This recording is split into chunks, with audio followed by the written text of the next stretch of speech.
Jesus heals a man with a withered hand. Let us read the Gospel according to Matthew chapter 12, beginning from verses 9 to 14. He went on from there and entered their synagogue, and a man was there with a withered hand. And they asked him, Is it lawful to heal on the Sabbath?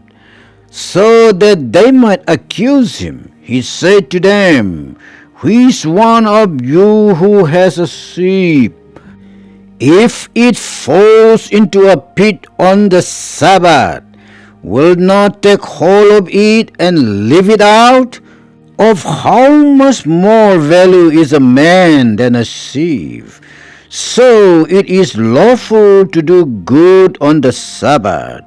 Then he said to the man, Stretch out your hand. And the man stretched it out, and it was restored, healthy like the other. But the Pharisees went out and conspired against him, how to destroy him. The Gospel according to Mark chapter 3, beginning from verses 1 to 6. Again he entered the synagogue, and a man was there with a withered hand, and they watched Jesus to see whether he would heal him on the Sabbath, so that they might accuse him. And he said to the man with the withered hand, Come here. And he said to them, Is it lawful on the Sabbath to do good or to do harm, to save life or to kill? But they were silent.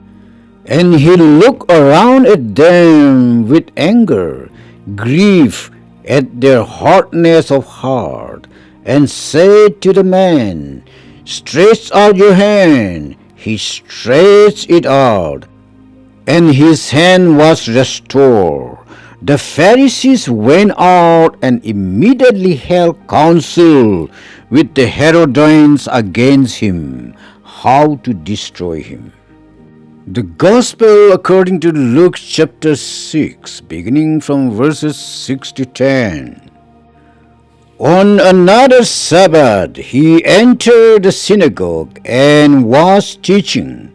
And a man was there whose right hand was withered. And the scribes and the Pharisees watched him to see whether he would heal on the Sabbath, so that they might find a reason to accuse him. But he knew their thoughts, and he said to the man with the withered hand, Come and stand here. And he rose and stood there. And Jesus said to them, I ask you, is it lawful on the Sabbath to do good or to do harm, to save life or to destroy it? And after looking around at them all, he said to him, Stretch out your hand. And he did so, and his hand was restored. But they were filled with fury and discussed with one another what they might do to Jesus.